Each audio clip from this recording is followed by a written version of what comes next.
All righty, it's time to go on to Arizona, kind of. I don't know how much we're going to break this down. Could this be a trap? We'll get into that. But the Texans return to the practice field coming off the KC high.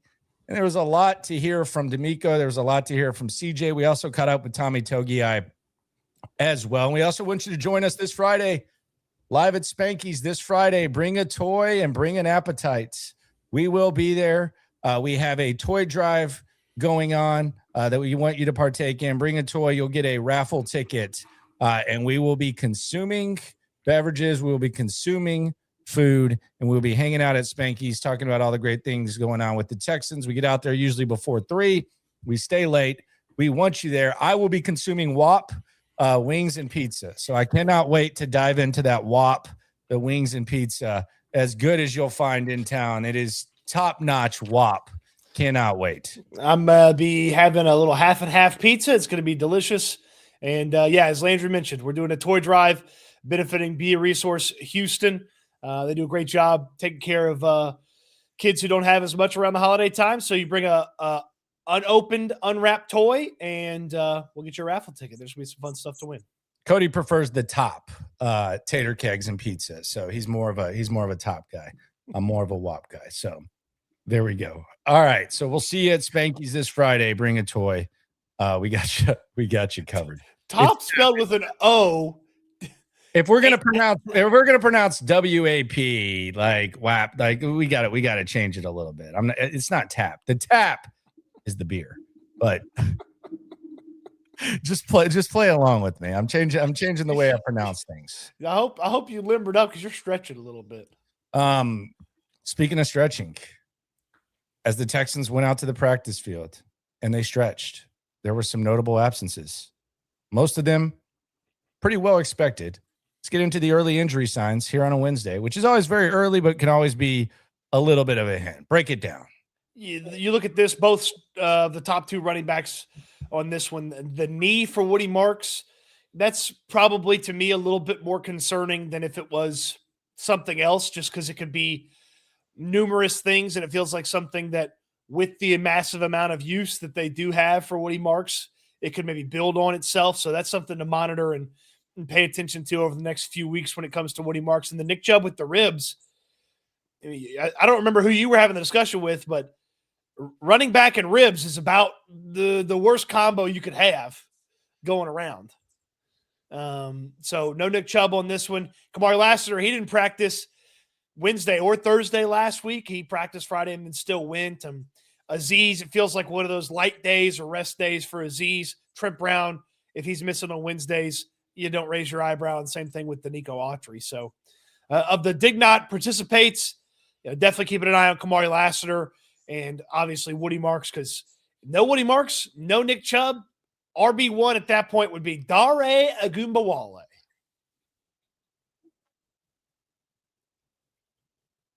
And RB2 would be Jawar Jordan. If you were looking at the line today, if you were looking at the running back line, RB2 would be Jawar Jordan. Yeah, if they use the elevation on him, he'd be RB2. And British Brooks, I guess, would probably get some carries. They'd probably hand the ball or throw the ball to Cody Schrader once or twice. And I don't want to see the world where they don't have Woody Marks and they have to lean on those 4 guys. I don't want to see that world. Yeah, the Nick Chubb thing is interesting. I got to think he's going to be out for a little bit with the ribs. Woody Marks, I mean, my God, they're just running him into the ground right now at this point. It's just a shame because I don't know, like, what does the run game look like in this world where everyone is banged up? Like, what does the run game look like moving forward for this squad? I mean, I think it's an interesting question to ask. I think it's inevitable that we got here. Like, the other thing is, like, I think a lot of times that stuff happens to you when you get injured, and it's like, well, that's tough luck.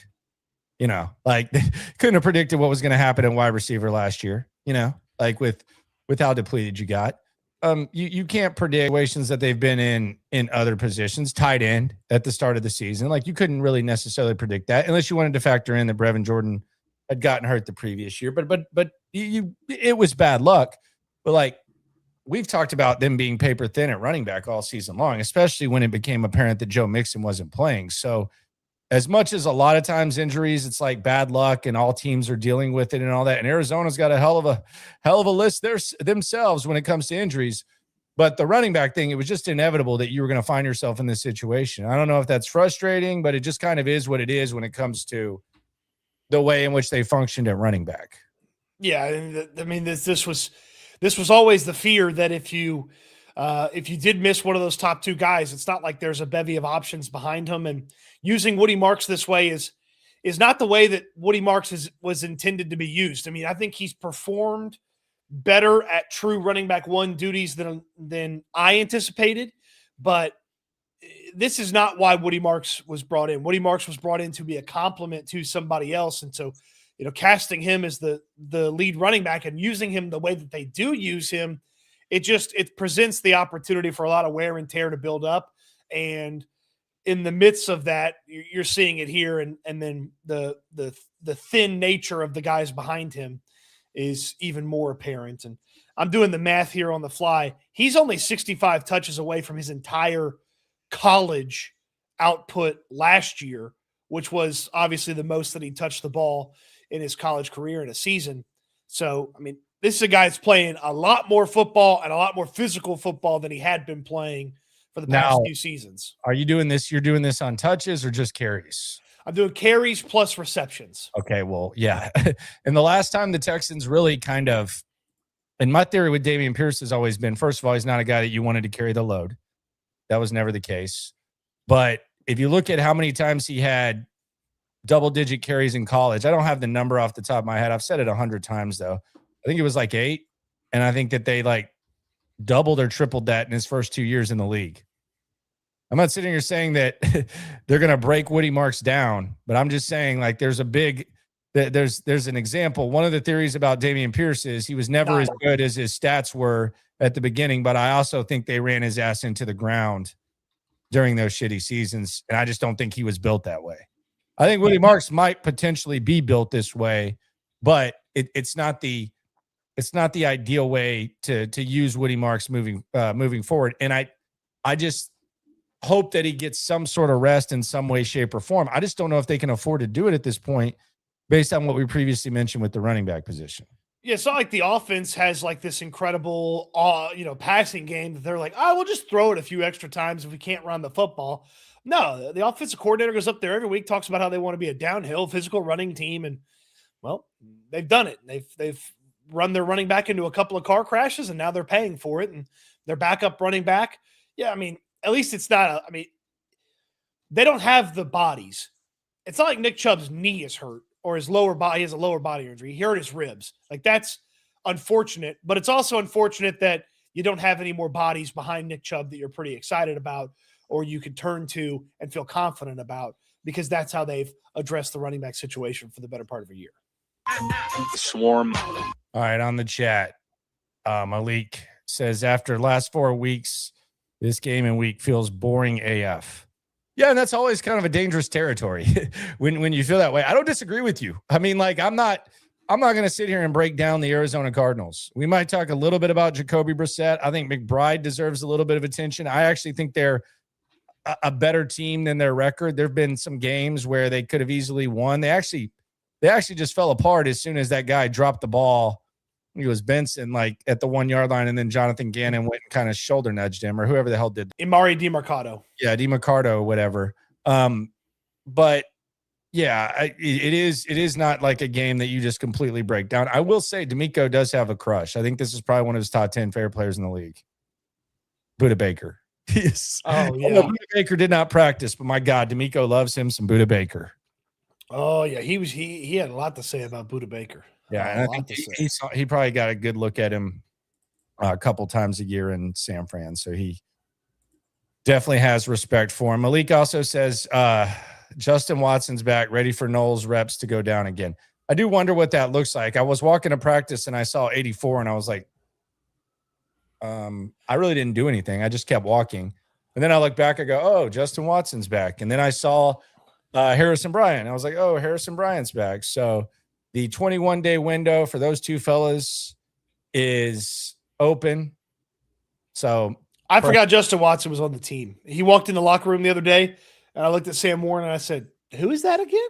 He's like, that's Justin Watson. I was like, I forgot he was on the team. I did too. I thought he had a season ender. I'll be honest. I mean, as soon as he was out of sight, out of mind, I was just like, I didn't even know. But remember how much they used him early?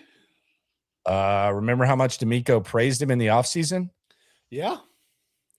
Well, if Justin Watson could just be the offensive version of Tommy Togiai, that'd be fine.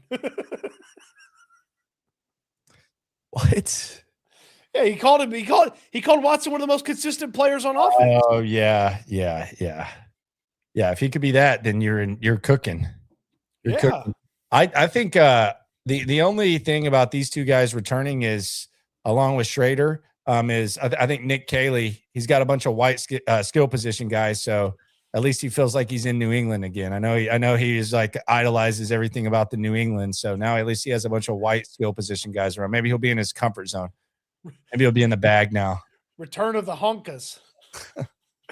On the chat, I brought this up because I don't think you should. I don't think you should give them this pass. The original Levi, whichever one, however they pronounce it, not sure. Joe Mixon being injured all season kind of sucks too. Let's not forget about that with RB depth issue. No, fuck that. How long do you think they knew that Joe Mixon was out for the season? Especially with all the running backs that have gotten signed. Don't give them that free pass. It sucks, but they've known this for a long time. They had plenty of options and plenty of time to change it. Plenty of options and plenty of time to change it. Mark asks, do we see Schrader take any runs this weekend? Hopefully. That means either they've figured out a way to utilize him or they're up big. He does look the best in the line catching the ball. Yeah, he had a huge the game I always point to his senior season or his last season at Missouri was he had a 300-yard game against Tennessee where he had 200 on the ground and 100 in the air.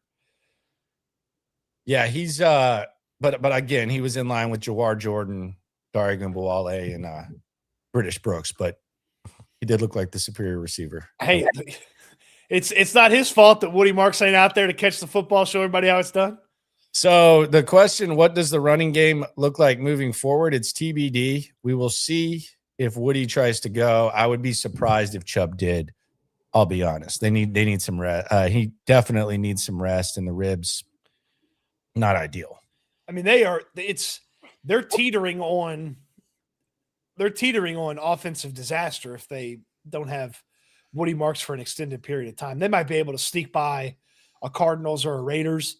Well, that's all they need to do for a couple of weeks with no Woody Marks. But if they got to the playoffs and Woody Marks broke down and they didn't have him, they'd be screwed. Well, but there's a big possibility that happens. I mean, he's been getting roughed up all season. That's why I hope it just sucks because he's the best that you have. That's the problem. I mean, think about how like it'd be DeAndre Houston Carson at the safety spot times 10. Like, it wasn't great that he was trying to chase down Lamar Jackson in the playoffs. It'd be 10 times worse if you didn't have Woody Marks and it was the other guys that aren't Woody Marks as the running back. Yeah. Yeah, it's not an ideal situation. And speaking of Woody Marks, I was kind of discouraged a little bit by what CJ Stroud had to say about Woody Marks when I asked him about him.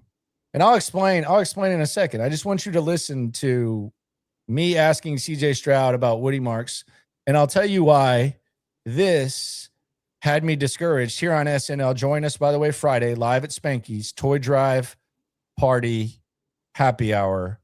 Here's CJ. Kind of upset me a little bit. What has Woody Marks brought to this team this year and specifically during this stretch?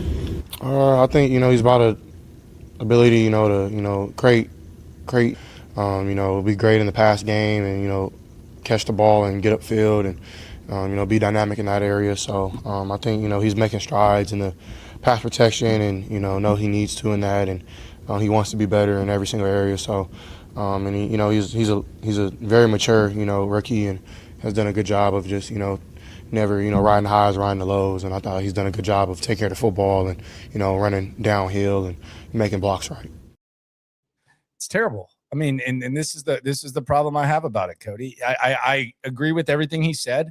I think it's great that Woody Marks has been able to do those things, but his super skills not even acknowledged, and his super skills catching the football. And that's how bad it is that that's not one of the first things that you talk about. They don't maximize the assets and the skill sets that they have on offense. I agree with everything he said about Woody Marks, and I think Woody Marks is better at these skills than we thought, but it just sucks that CJ Stroud, who could use all the help he could get, doesn't even it's almost like they're probably, I bet you most of these guys that didn't watch Woody Marks in college, they probably are surprised that he even caught the ball so much. They're probably, what? Damn, I thought he was a thumper. This is literally, and I know you're laughing. Hold on. Timeout. CJ literally said he's great in the pass game and he's dynamic in that area. Dude, and then he goes about thumping and all that. That was just mentioned in passing. It was the second thing he said. And it was just like a footnote. And he's not dynamic in passing. We haven't seen him dynamic in passing. Maybe he is in practice and they don't throw him the ball in the game. But you know what this is? You know what this is? Like when we talk about the Texans and we talk about 2018 and 2019, this is Lamar Miller being just used as a thumper. Like it is. Is it not? Like, is this honestly? Because when we were talking about the Texans, we're like 2018, 2019. 2018, 2019. Is this not basically Lamar Miller? I don't believe they maximize Woody Marks' skill set. I agree with you on that. Yeah. And it's just like a foot. Oh, yeah. Done. I don't think it was like that with CJ. Pretty much what it was. Play it again. Pathetic. What has Woody Marks brought to this team this year and specifically during this stretch? I think, he's about a ability, to, create yards at the contact and, be great in the pass game and, catch the ball and get upfield and, be dynamic in that area. So I think, he's. Yards after contact is the first thing he mentions, which Woody does excellently. And the second thing he mentions is the pass game. Dude, he's not dynamic in the pass game. I guess that's really the point. They haven't made him dynamic in the pass game. But your beef is not with CJ. Your beef is with Nick Caley. No, that's what my beef is. Yes, it's always about Nick Caley. But you can't be calling CJ out for not propping his teammate up when he propped his teammate up. I just wish he had no, I'm not saying he didn't bring it up. I'm just saying his teammates being used the wrong way. There should be like a clear praise of that. He runs downhill. Come on. Yeah, he said he runs downhill after he called him a dynamic pass catcher. Terrible. Malik says, are we ever going to find out what happened to Mixon? I don't know. I don't even care at this point. Honestly, I don't even care at this point. Yeah, let it be one of the great unsolved mysteries of the Texans. Yeah, who cares? But I would say maybe. Will we? I would think at some point, maybe when Joe's out of the building, somebody will sing. Maxwell 2077 says Jacoby Brisket. Is that a correcto or is that like a joke? I think a lot of people have called him Jacoby Brisket before. Yeah, Jacoby Brisket always has good games against us. Yeah, go back to Thursday night, 2016 Thursday Night Football. Complete assing. Wasn't it 28-0? Was that the score? Yes, he has 3 wins with 3 different teams over the Texans. Yeah, he's a top 5 backup quarterback in the league, right? I would think pretty easily, yes.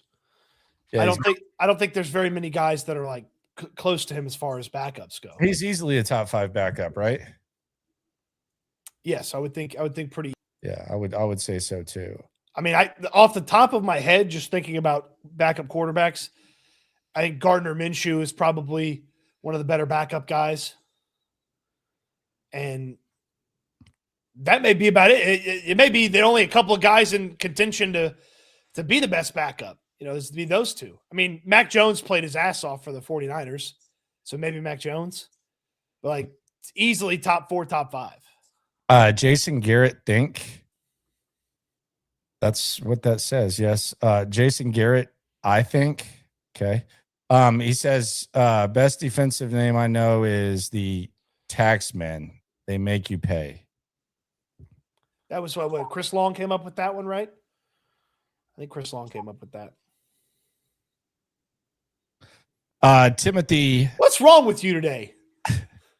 Can nothing make you happy today? No, I'm just upset that Woody Marks is not more of a factor. Okay, well, they'll throw him the fucking ball when his foot gets healthy, okay, or his knee, whatever. They ran him into a wall, and now Woody Marks can't even practice. Yeah, and Nick Chubb's hurt, and I'm watching Derail Gumbawale get first-team reps today. How would you feel? Well, how do you think I felt at practice? Running back guy. How do you think I felt? They didn't. Derail Gumbawale. Well, you just got to pull yourself out of this seasonal depression here, okay? I don't know what you need to do. Go watch some fucking Earl Campbell highlights. Get out of the seasonal depression. Now, he could not catch the ball. Timothy C. says, casserole being cheap about getting Brees Hall is going to haunt us down the road. He said hunt, but haunt is what he means, I'm sure. Yeah, I mean, I think the Jets were pretty weird. The Jets were pretty weird about that. I mean, I don't believe they're going to re-sign Brees Hall. They might franchise tag him and try to force him to stick around. Or they might just pay him enough to keep him. But I thought they should have taken the pick and moved on from him. And if you found out there were other teams that were moved on from everybody else, correct. I don't understand why they kept him. And they're not going to get a comp pick because they're going to spend in that $100 million. So they're not going to have a comp pick for him. So, I mean, when you know it, the Jets F something up, from a roster management standpoint, when you know it. I don't know what was going on there. Kyle says, is it true the Texans don't have to, he says, play, but pay Mixon's salary if he doesn't play? And why does it seem like Mixon have zero interest of trying to come back? They have the option to do that because it's non-football injury. My guess is they won't because he did try to come back. He did try to rehab and get the foot better. Also, if you reset that and put quotes, here's another reason why I think he's getting his money. Can you reset that and put quotes? He tried to come back. Here's another reason why I think he's gonna get his money and then they'll just say goodbye at the end of the year. Why would they cover for him if they were trying to go after him? If they were pissed about it and they wanted to stick it to him, why would they cover for him? Because it could have been very easy to explain to Ian Rappaport or Adam Schefter or Garofolo or whoever they wanted to talk to about what happened. So they're covering for him. I mean, remember the whole that's Joe's business. Joe can talk about it when Joe wants to talk about it. Like they're covering for him. So they're on board with it. So they're not going after his money. They'll get rid of him in the offseason. They'll save $8.5 million and then move on. Yeah. And I mean, a lot of times it's just like you charge it to the game. So, you write the check and then you don't piss off someone who probably say a lot about it. And you just let it go and let him pretend that he's trying to come back and all that. So there you go. And let the team pretend that he's coming back and working to get back. And then, it's business in February. Are they really pretending anymore? They're probably not. I would estimate that every one of his teammates knew he wasn't playing a long time ago. Logan Taylor 6213 says they flexed our week 17 game to Saturday. Yeah, we saw that. I actually saw it. You know how I saw it from first? And I got to give him credit here. I got to give him credit for this. He put this right at 5. And it was like absolute. Hey, bro, Alpha Aaron. It was a tie with the Texans. The Texans announced it at 5, and Aaron announced it at the exact same time at 5. So I'm going to give the tie to Aaron. I think it was across the timeline a little sooner. So props to Aaron for digging that up and getting that. Shout out to the Alpha. What are you doing? What? Hey, bro, Alpha Aaron here. That's what happened. Credit to KPRC and Aaron Wilson for having it first. I'm pulling the timestamps up right now to see. Pull them up. Pull them up. I goes to the reporter, brother. Hey, bro. Ty does not go to the reporter. Reporter, brother. Ty does not go to the reporter. Ty goes to the Alpha. Ladies and gentlemen, the winner of this contest, as a result of a tie by way of Baltimore, Maryland. There is. Hey, bro. Alpha Aaron here. You can't have a winner if there is a tie. He gets to retain his title. So there you go. So, yes, it will be a Saturday. By the way, that's on the 3rd of December, right? No. The 3rd of January, I mean. What day is that on? It'll be on Saturday, December 27th. Okay, so after Christmas. Okay. The next week we'll be at Spanky's that Friday. Yes. Yep. We'll be at Spanky's on Friday. Mm-hmm. So it's not the okay. No. Yeah. There we go. So that'll be fun. Rich Boy J on the chat. Swarm. He says Joe was chilling with DJ Swearinger and got bit by a dog. That's an old story. That's what happened to Clowney. Anybody remember who broke that story? You did. I did. Nathan says, going into this offseason, do you think we'll finally put O-line at the top of priority list or blow it off again? Well, they have to make a couple of moves. They have to do some things. I mean, Ed Ingram's set to be a free agent. Trent Brown's set to be a free agent. Titus has an untenable contract situation, so they'd have to adjust that or move on from him.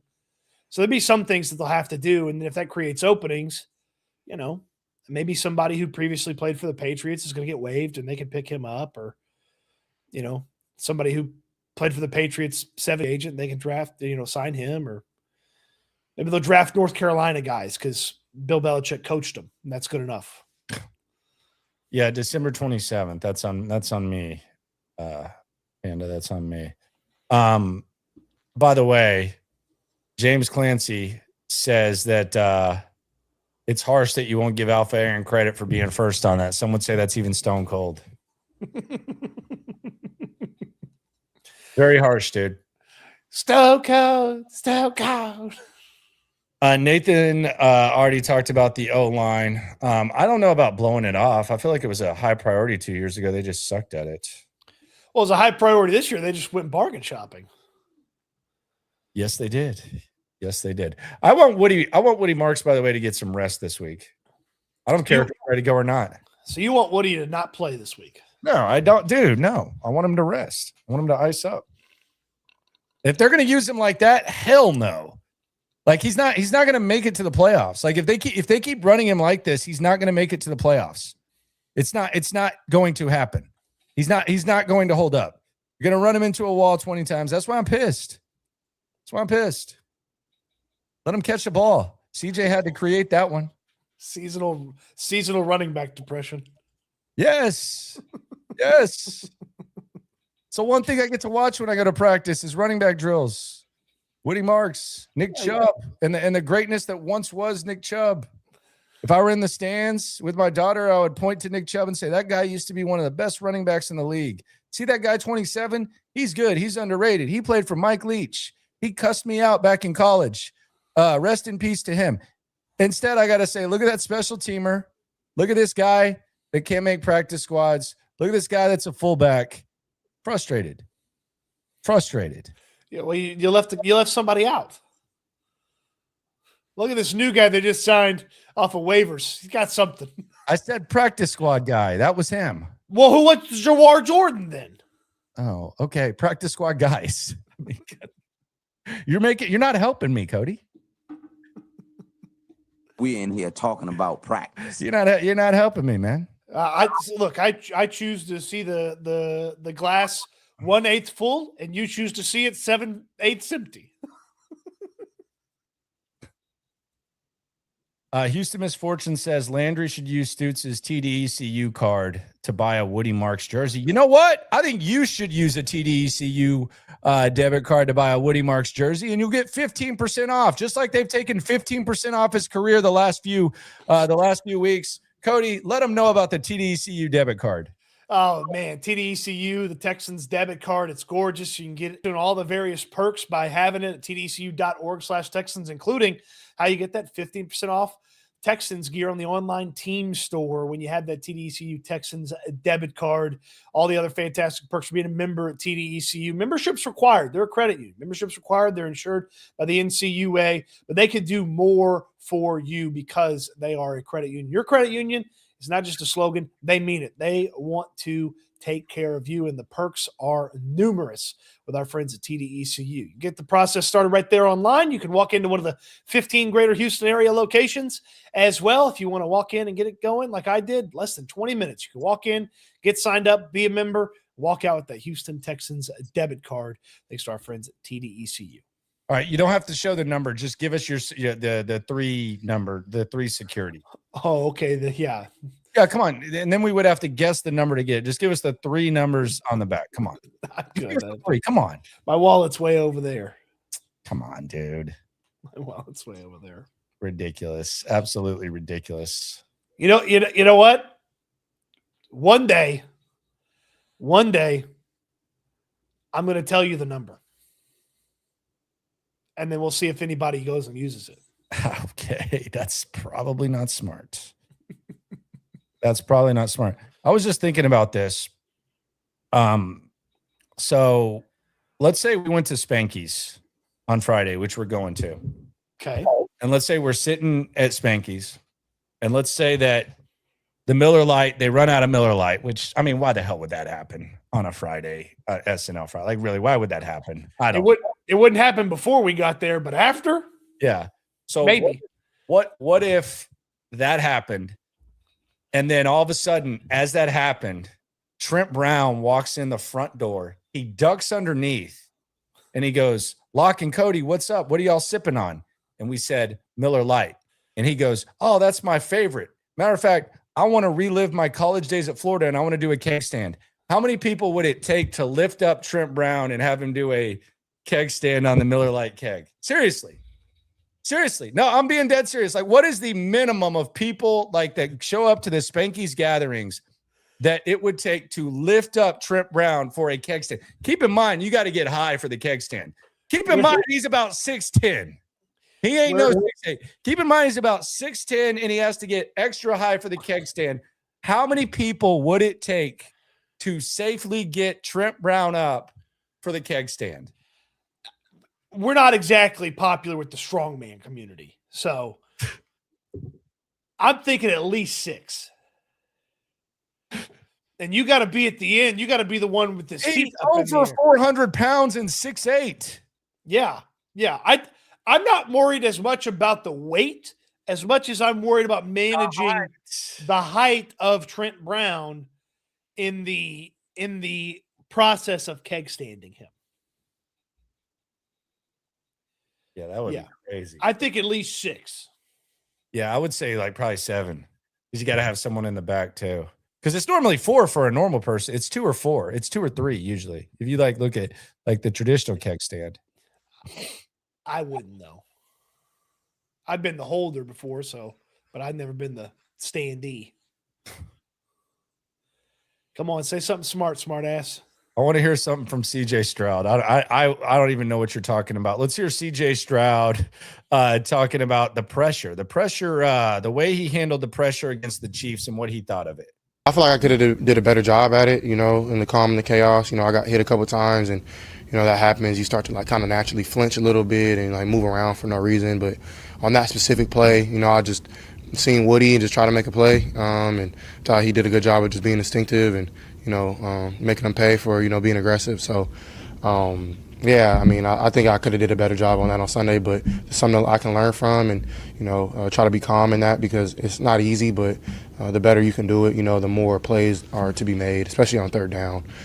So I think that's something that I can get better at is, just being calm in that chaos of, pressure, guys flying on your feet, hitting you after the whistle or whatever the case may be. And I just, want to, be able to put my team in a better position. So I just don't agree. I don't think that he could have been better at that. I actually think he was really, really good at creating. And my concern is that he's being way too hard on himself for off script stuff. He's saying, it doesn't last in the league and so on and so forth. But I think the recipe for success is him having to make plays like that. Now, obviously, as we said when he came back, there's a trade-off. With the good come the bad, with the bad come the good. But I hope he's not being too hard on himself there because I think the situation called for it against Kansas City. I gave him a B+ for his performance just based on the way things were laid out. And look, Woody Marks, they don't use him in the pass game. I thought that was an excellent job of CJ Stroud buying time, throwing it at the perfect time. Woody Marks sneaking out. So he says he could be better, sure. But I actually thought he was fantastic, specifically on third down, making plays like that one. Yeah, I mean, look, I'm going to agree with him to an extent. Like he made some incredible plays, but that third quarter, you could see it. I mean, you could see where some of that pressure was getting to him, and he was making way quicker decisions than he needed to. And Look, he's going to make a lot of fantastic plays, and you'll take some of the bad with the good. But if he thinks there's room for improvement, I'd love to see it. Yeah, no doubt. For sure. Doyle on the chat. Shout out to Doyle. If you didn't know, he works in cold weather. It's a hardo. But Doyle, he says, I'm a beer snob now, usually just craft beer. I drink a couple. Doyle gets drunk after probably one, so that's probably good for him. But yeah, I'll probably get me a couple of crafts, and then I'll get the Miller Lite flowing.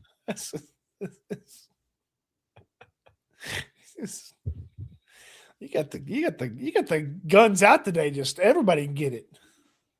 Target on everybody. That's a $40,000 fine. NFL, send your check to Cody Stoots. He just did a gun sign. I was pointing like this. No, $40,000 fine, baby. No, I'm not paying that. I'll send it to you.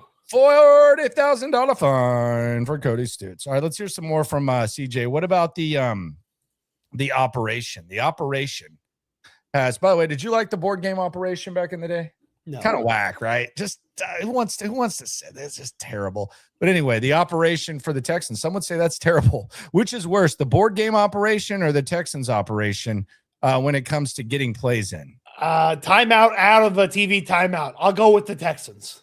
Go with the Texans. But how do you fix it? Demeco Ryans said he wanted it fixed. How do you fix it, CJ? Yeah, it's a little bit of everything. I think our play calls, aren't short and it can get loud. So, it's sometimes, getting in there, I'm yelling as loud as I can, and, we're super tight in the huddle trying to, hear everything. And sometimes, things just happen and, it sucks because, those sometimes take away big plays or stop momentum. So, it's something we got to get fixed. And, just me trying to communicate as best as I can. But yeah, I think, it's not always going to be easy. And, how you weather the storm, those things do happen because it is a part of the game, and hopefully you try to eliminate it. But, in a way atmosphere is when you're motioning like we are and like doing a bunch of shifts and, fast motions, like, we all just got to be locked into what we're doing. As he started the word shift, I thought he's going to say, we're motioning, doing a lot of shit. I thought he was going to say that. How about the long play calls, huh? It's always been the knock on O'Brien's. It's like taking a test. Like we've always said that. But it is the New England system, so we knew that. I mean, CJ saying that because they've missed pieces of the play call, they've had explosive plays or big plays not happen. That's bad. No, they're long, dude. Have you ever heard like a Bill O'Brien play? Yeah, it was probably far too long. Yeah, that was one of the biggest knocks on it. I mean, I'm not advocating for Cam Newton at Auburn where it was a number. I'm not advocating for that, but yeah, the John Gruden QB camp thing. Yeah. Yeah, it is what it is. We're doing a lot of ish. I mean, that's something that Nick Caley's going to have to answer for. Is CJ says you guys have missed big plays because the play calls are not always getting in the way that they need to get in. How do you make sure that doesn't happen anymore? Well, he's got to be more like Tom Brady. Practice hard. You got to practice hard. Be more like Tom Brady. I trust our process, though. Nick Caley speaks tomorrow, by the way. Hugh Stoner's 420 says Operation had a cool commercial. I do remember that. It was like da da da da da Operation da da da da Operation da da da da Operation I'm the doctor for you or something like that. Wasn't it like that? Remember the jingle? I'm the doctor for you. Da, da, da, Operation. That was the only cool thing about it. They actually have Operation at Dave and Buster's, which is actually cool. That's a good vibe. Like you can there's like a. Is it large size? Yes, which is cool. But like the board game, it's just not the vibe I want with the board game. Yeah, give me like an actual like electrocution if you hit the sides. Nick Jones says Monopoly is the only board game. It takes too long, brother. It takes too long. I don't have the attention span for Monopoly. Yeah, Landry also doesn't know how to count. I know how to steal money, brother. I know how to steal money. Yeah, Landry likes the other version of Monopoly where you can hold people up for their parking. Hey, is someone at the door? 5 home, baby. Yeah, Landry was never allowed to be the banker. Oh, it's for damn sure. What about CJ Stroud and how he uses the scrambling, because the scrambling has been something that's been kind of a polarizing thing even before the concussion. How he scrambles and how he uses that aspect of his game. I try to just make plays and, whatever that looks like. So, on Sunday it was a little bit me on the move in the pocket, but I know stuff like that in this league doesn't last. So, got to just get better on just sitting in the pocket and taking what's there and just, our guys up front, blocking inside out and just, so we all know what we need to fix. And I think, as weeks go on, we'll continue to get better at that. But I think I can pull it out the bag when I need to. Well, he needed to a lot against Kansas City. Sure. What? You ain't got nothing else for me? What is there something that will make you happy? What is going on? You are depressed. Woody Marks' injury has ruined your week. No, it's just talking about this offense. It's depressing. Okay, well, you want to talk about Jalen Petri? Demeco had a lot of nice things to say about him. Nah, because we know you love Jalen Petri. I love Petri, man. He's doing his thing. Shout out to Toad. Ashton on the chat says, can you ask Kaylee why he's so ass? Respectfully. I feel like I've been doing that all year. I feel like I've kind of been doing that all year, honestly. I mean, does it not feel like I've kind of been asking them that all year? Yeah. Are you aware that you are ass? Yeah, I don't know. What do you want to hear from Nick Caley tomorrow? I want him to explain how they're going to stop having delay of games almost out of TV timeouts. I want him to explain why everything goes down to the last freaking second on the play clock. Yeah. I mean, I guess. I don't know, man. Like, it just doesn't, he don't want to be great. So, it's. Well, now he can't throw the ball to Woody Marks. Woody's not even practicing. I just can't believe, like, this is what really bothered me about last week. And I'll be honest, this is why I'm in a bad mood. I'm in a bad mood because they're killing Woody Marks, just like Bill O'Brien killed Lamar Miller. They're doing it. They're killing Woody Marks. They're killing Woody Marks. That bothers me. The running back depth, which we've been talking about, is a problem now. That bothers me. And last week or 2 weeks ago, that idiot Dan Orlovsky does like a whole breakdown where he cherry picks good plays and he spreads a national narrative that the offense is getting better. And even people who should know better are eating that shit up and acting like the offense is getting better when we realize that it wasn't. And I'm not besmirching Dan Orlovsky. All I'm saying is besmirch away. But my whole point is, if Dan Orlovsky really just sat down and watched all of the Texans tape, it'd be impossible because he wouldn't be able to do his job and he wouldn't be able to do everything that someone in that position is called to ask. But what happens when you're a Dan Orlovsky is, and this is why I like Steve and Sam, because I feel like they consume as much football as they possibly can, and like they break it down. And when you hear them talk about the Texans, like, okay, they have a good feel of actually what went on. But the guys like the Dan Orlovskys, they cherry pick certain plays. They take like 3 good plays or 3 low points, and then they make definitive statements without even paying attention and watching what's gone on. And then some people that should know better just completely agree with that and say that. And now we're just right back to the point where, yeah, okay, this is exactly what we thought they were. It annoys me, man. It just really annoyed me. And I find Landry's lack of belief in the core axioms disturbing.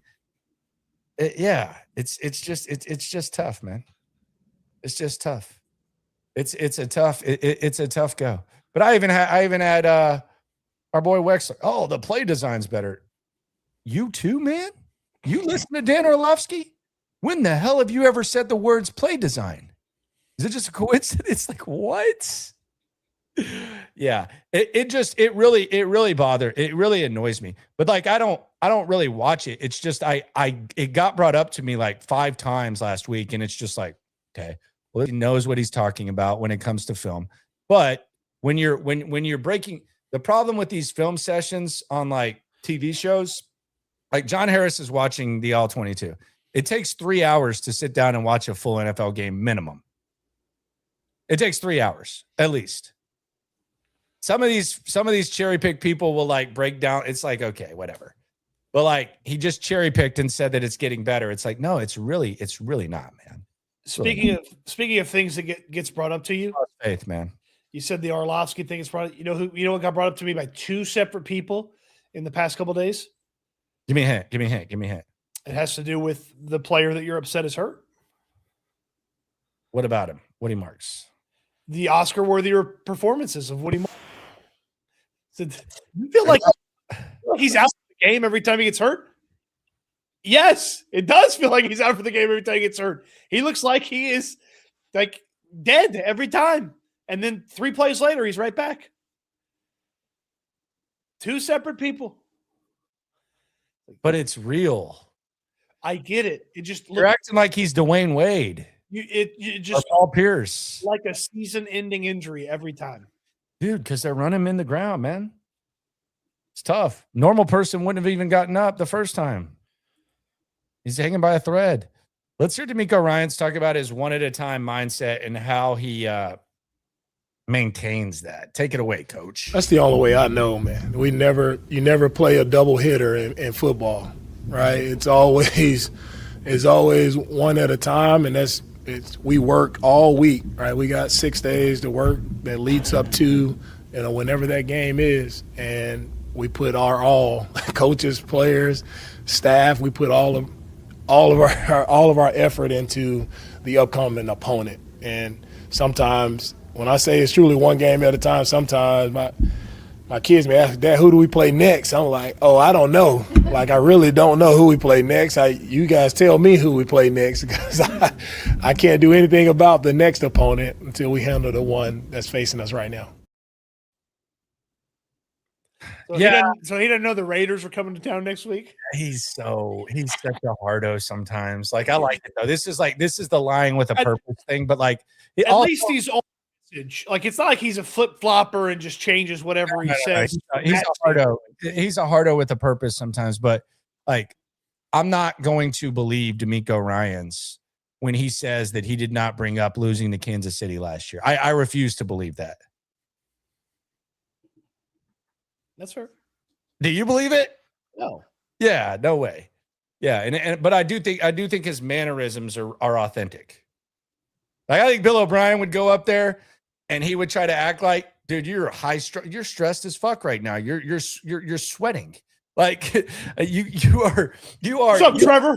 You are, like Bill O'Brien would try to do it, and it's like, okay, this is a bad bit for you, my friend. This does not look good on you. But like Demeco will go up there, and it's like, okay, these are his mannerisms. Like he's not faking it, but you didn't bring up Kansas City last year. Come on, coach.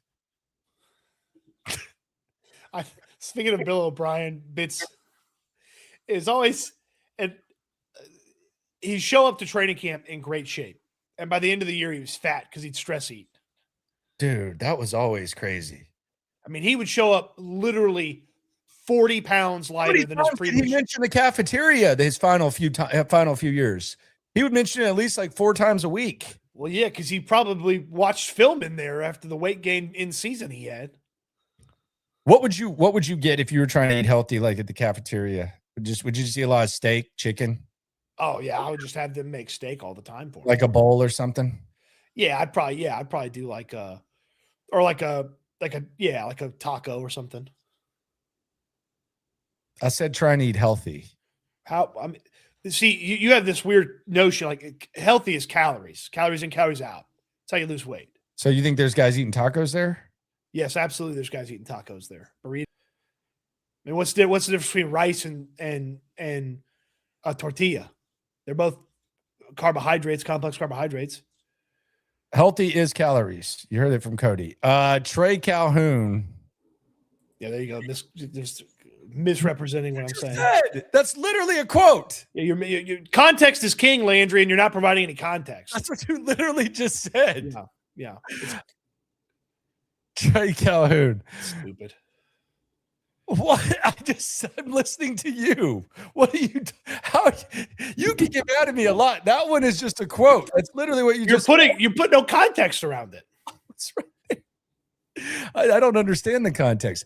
Some friends of mine who are not Texans fans are wondering why I've been so frustrated with my team despite the wins. I try to tell them about the offense, and they truly don't see how bad it is. Yeah, that's fine. It's the defense. The greatness of a lot of the greatness of this defense is that they've overcome the offense.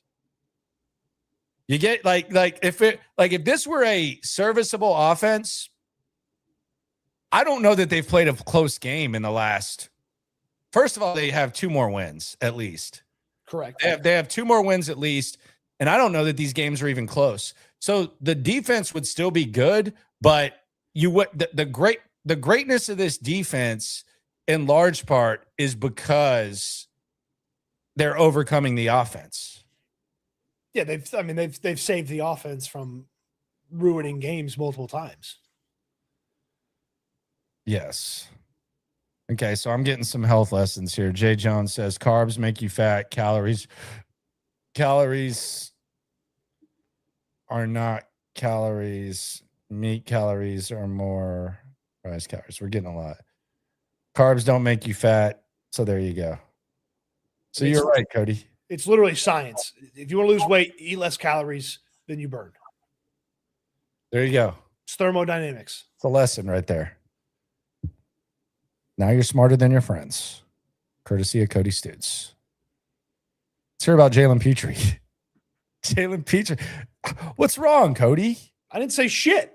Let's let Jalen Petri cheer up Cody. Let's hear it. Oh, yeah, I am the one that needs cheering up. You sat there and sulked about Woody Marks not getting the football or getting it too much for 30 minutes. I've gotten over that. That was a long time ago. Let's hear about it's one segment at a time, brother. I'm like the Demeco. Okay.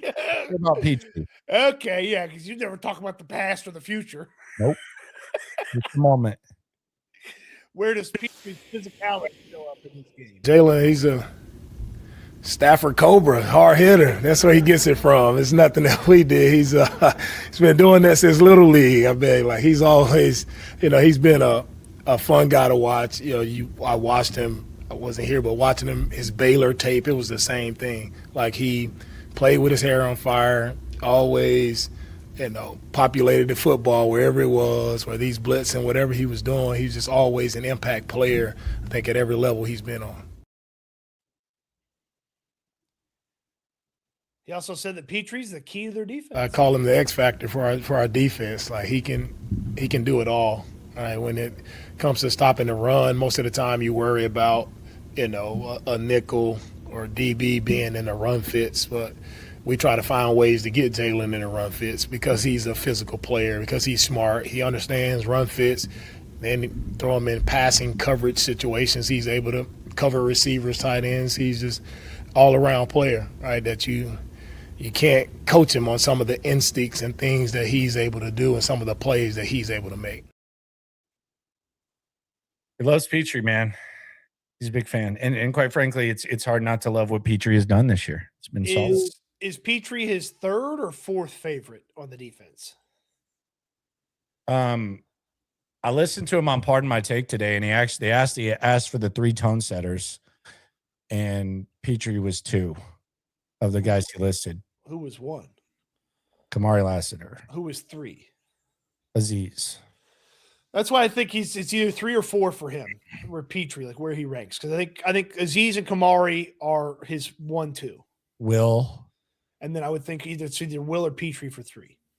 Yeah. That's who he mentioned is 3 right there. So yeah. Yep. For sure. Sony says Landry actually seems pretty upbeat today compared to the usual. I don't know about that. Sonny's a cat guy, man. Or Sony. Is it Sony or Sonny? I don't know. It's a cat. What kind of cat is that? Good Lord. Cat. It's always the cats that are so mean. What? The cat picks and the dog picks. They're always so mean, man. Rich Boy J says Landry acting like CJ on the sidelines. Has the body language has been fine, right? They've been winning. I don't know. They cut to him on the They cut to him on the bench on Sunday Night Football, and he was doing one of the He was the cold. lean backs. No, that's because that bench is heated, bro. The bench is heated, so you gotta lean back and get some of that. That's yeah. I understand that Yeah. for sure. I understand that. JJ Stagg says Landry bullied me into figuring out how to change my name back to JJ Stagg. Yeah, I recognize you, man. What was it? It was Jason Garrett or something? Was that him or was that the Levi guy? I don't know. I'm not sure. I didn't mean to bully you, my friend. Welcome back, JJ Stagg. We missed you. Where have you been? Dominic says, are y'all going to be at Spanky's? Yeah, we're going to be at Spanky's Friday. Toy drive, baby. Toy drive. WAP. Wings and pizza, baby. We're on that. Demeco seems to like Jacoby Brissett. We really don't have to hear too much. Honestly, I just want to ask this question. We don't have to hear a scouting report on Arizona. Could Arizona be a trap? I was worried about Tennessee being a trap. I'll be honest, Arizona. 9.5 is a lot of points, dude. 9.5 is a lot of points, especially with the state of the Texans running back situation. This is far more of a trap game to me than the Arizona game or the Tennessee game that you mentioned. Well, that one played out that way, though. Yeah, it ended up being pretty close for a while. Yeah, I just don't look at this one as much like a trap, but I also don't look at it as one that the Texans are really just going to blow them out. I mean, I don't know if 5 straight losses have kind of like, torn them down and wore them out, but like the final scores of the Seahawks and 49ers games that started this losing streak for them is not indicative of how close those games were initially. They played the Jaguars to a 1-score game. They played the Bucks to a 1-score game. And then they had some juice in the very beginning against the Rams. Then they just it was gone. And the thing I worry about with Arizona is if they put up a couple of points, if the defense for whatever reason isn't on, you have not shown the ability to match points with people. That is true. So, like these games that the Texans, even going back to San Francisco, it didn't feel like San Francisco was in danger of putting up a lot of points in that game. Arizona has come out numerous times this year. You look up and all of a sudden, oh, look, the Cardinals are up 7-0 on insert good team. And it's like if they were able to throw together some points, I don't know that you're for sure keeping pace with them. That's the trappish element of this. Now, the other part is they've lost 5 straight. They kind of laid down after the Rams got going last week, and it might just be time to 1, 2, 3 Cancun over on the sideline for the Cardinals. Yeah, I don't know if Gannon makes it out of this or not. They got to fire him. Yeah, because they're also gonna bring in a new quarterback, so it's gonna be. I mean, they should. I mean, I don't think they should. I mean, maybe they do a clean reset, or they fire the coach, get a new quarterback, go a new direction. Yeah, it's not great. It's not great. Is Marvin Harrison playing? Probably better for them that he doesn't. Probably not. Dime 628 says, please use this to buy a toy for the toy drive. If you a dog, be a dog. All right. Thank you, Dime. We could do that. Is he referencing that presser from back in the day from that crazy guy? Yeah, I need dogs. We don't need any cats in this here. We need dogs. Yeah, so toy. What kind of toy are you gonna pick? Truck? I'll probably go buy a wrestling action figure. $30 now, brother. No. Yeah. Yeah. No. Yeah. Man. Wrestling action figures are very, I mean, who are you going to pick? I don't know. Let's see what's at the store. If they got like a throwback one, I'll probably get a throwback wrestler. I'm not getting any of the modern ones. Who? I don't know. I guess he was at the store. I guess see what I'm feeling at the moment. Maybe Eddie Guerrero. Oh, Eddie Guerrero's not cool. He's one of my favorites. Maybe I'll get his son, Dom Mysterio. I want to ask what's going on here. In Indianapolis. This bit's getting weird. And I had to make sure this was real at first. This bothered you to no end. I just don't get it. So Phillip Rivers is asked about his weight. He's about 265, 270 right now, I would say, just based on looking at him. Well, you're handing him a stuffed animal at the carnival. How much do you think he weighs? More than that. Look how fat he looks. Oh, okay. I was gonna say, like, we're the same height, and I'm like skinny fat, so he's fatter than me right now. So I'm like trying to base off of that. But they asked him about it. Listen, I just want y'all to listen to the laughter and how weird Indy is to have gone from how they started the season to a quarterback with a broken fibula to where they are now. Just fake laughs by the media here for something that's really not that funny. Wait, what do you weigh right now? Right this second? Yeah. I'm not sure.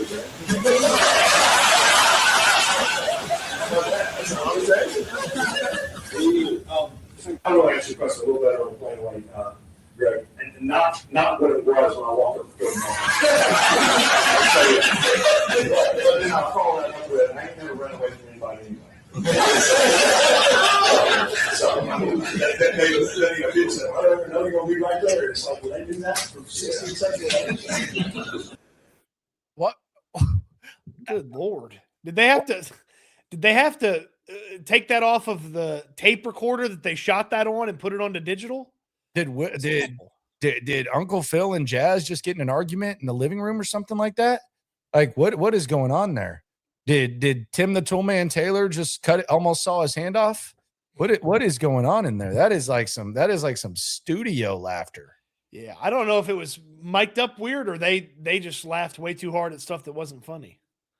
Who knows? That was crazy. This bothers you to no end that Phillip Rivers is playing football again. No, I just think I'm just think it's disrespectful to the late great Jim Irsay. Like I think it's disrespectful because if this would have happened on his watch, it wouldn't be treated this way. I think it's obvious. Like they're not disrespecting Irsay. Everyone else is disrespecting the Colts because they don't treat him like they did with Irsay. Dude, if Jim Irsay traded 2 first-round picks without having a quarterback of the future and had his quarterback play on a broken fibula where the main story was some custom-ass cast that his college roommate gave him, and then the guy ended up tearing his Achilles, and then all of a sudden he brought in Phillip Rivers at 44 years old to play against the Seattle Seahawks and perhaps the 49ers, Jim Irsay would be getting torched. For some reason, this is funny to everybody. It'd also be like the 7th weirdest thing he ever did as the owner of the Colts, too. Yeah, but seriously, though, this is just, it's a weird bit. I feel like I'm in a weird dream. Apple doesn't fall far from the tree. 300 Ado says Kyler to the Colts in the offseason could happen. Yeah, it could for sure. I think he was going to say could be interesting. Okay. Yeah. I this is why you read these slow because it said enter it. Phillip Lakes. You'll get there. Phillip Rivers looking like Phillip Banks. Okay. So second Fresh Prince reference. There you go. Yeah. Do you understand Phillip Lakes yet?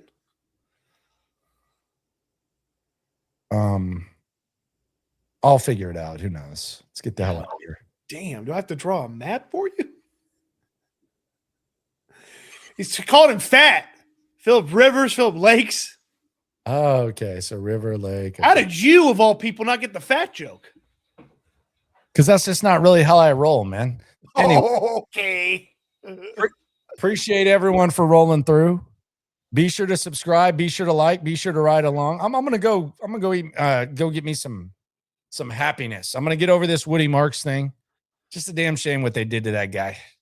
Damn shame what they did to that guy. Landry out here. You've never seen the movie, but the audience get the reference. Like Don Corleone. Look how they massacred my boy. No, Woody got less torture in Toy Story 2 than he does from Nick Cayley. That punk ass kid in the backyard trying to light him on fire. That was number one. I thought he did it throughout. Whatever. Whoever, like Woody got less torture in all 16 Toy Stories than he has from Nick Cayley. Okay, there you go. Appreciate everyone for rolling through. It's good times. Subscribe, like, ride along. Always remember when it comes to this Texan stuff, we're all in it together.